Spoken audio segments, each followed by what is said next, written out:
Et la halachot. Hazak ou Baruch, Besorot Tovot, Rabotai, des bonnes nouvelles. On est le 7, aujourd'hui dans le mois de Tammuz. Comme on est en ce moment dans des parachiotes qui portent tous la lettre Kouf. Kouf au début, dans Korach, après Hukat, au milieu, Balak, le Kouf, il est à la fin. On va essayer aujourd'hui de raconter une histoire avec le Kof. Kof et Kouf, ça c'est pareil. Kof, c'est le singe. Comment au début, des gens y croient, ils ont des singes à la main et à la fin, ils se retrouvent sans rien. Mais le lien avec cette histoire, et je trouve ça comme un des plus beaux messages, c'est dans le Talmud, dans Baba Batra, page 78. Là-bas, la Gemara, elle amène la phrase à la fin de la paracha de Hukat.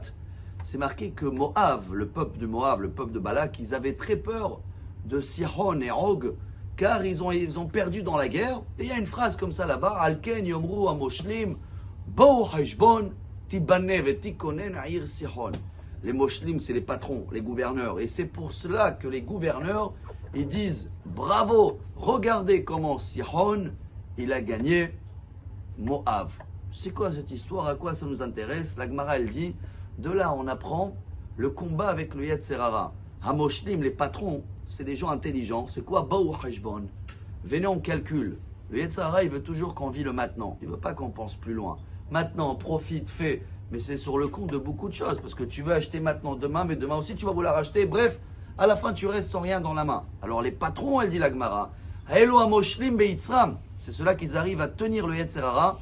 Ils font tout le temps le Hashbon. C'est quoi le Hashbon? Comptabilité, calculer. Est-ce que je vais faire maintenant? Je vais gagner, je vais perdre, ça va me prendre la tête. Je vais faire quoi? Je vais gagner quelques d'argent, mais je vais perdre la santé. Alors je préfère de courir après la Torah et les mitzvot. Et pour cela, chers amis, on va raconter l'histoire des singes et je la trouve tellement belle et vraie pour savoir comment le Yetzer Hara il travaille avec nous. Je ne sais pas si vous la connaissez, cette version. C'était quelque part à Kenya, dans un petit village, deux hommes d'affaires bien habillés en costume. Ils arrivent et ils se présentent. Voilà, moi je suis monsieur James et c'est mon bras droit. J'adore les singes. Chaque singe que vous m'amenez, $10. Tout le monde, ils ont commencé à chercher les singes. Lui, il a construit une belle cage. Et bien sûr que chacun qui arrive avec un singe, $10, $10. Après une semaine, il n'y a presque plus des singes. Ils viennent pour $10, ils ne vont plus travailler. Il a augmenté le tarif. $20 par singe.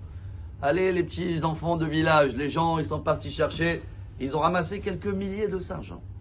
Et il les a mis dans la cage, tout va bien. Et à la fin, même ça, il n'y en a pas. Et bien, il propose $30. Il reste quelques singes comme ça. Bon. Il dit à la fin, écoutez, je vois que c'est très très dur, moi j'adore les singes. Voilà, je vous propose $50 par singe. Par contre, moi je dois aller, j'ai quelques affaires à Canada. Il y a mon bras droit qui est là, c'est lui qui gère chaque singe que vous l'amenez, $50. Vous connaissez la suite bien sûr. Hein. Quand lui il a pris l'avion, le bras droit qui est là-bas, il dit, écoutez, j'ai une bonne idée pour vous. Je vous vends tous les singes qu'il y a dans la cage à $40. Comme ça, quand mon patron il arrive, vous allez les revendre tous les singes à $50. Quelle belle affaire, bien sûr, ils ont tous payé tout ce qu'ils avaient. Et lui aussi, il a pris l'avion et il s'est sauvé. Ils sont restés avec quoi? Avec les singes et sans argent. Voilà ce que le Yetzer Hara, il nous fait tout le temps. Voilà ce singe, ce Kouf là. Le Kouf, au début, Korach, il est au début, c'est beau. Après, à Hukat, il passe au milieu. Et à la fin, avec Balak, tu termines qu'avec les singes dans la main. Voilà ce qu'on va essayer de calculer toujours, de voir devant nous. Et dans ce cas-là, Bezrat Hashem, on va avoir une excellente journée. Amar Rabbi Elazar, Amar Rabbi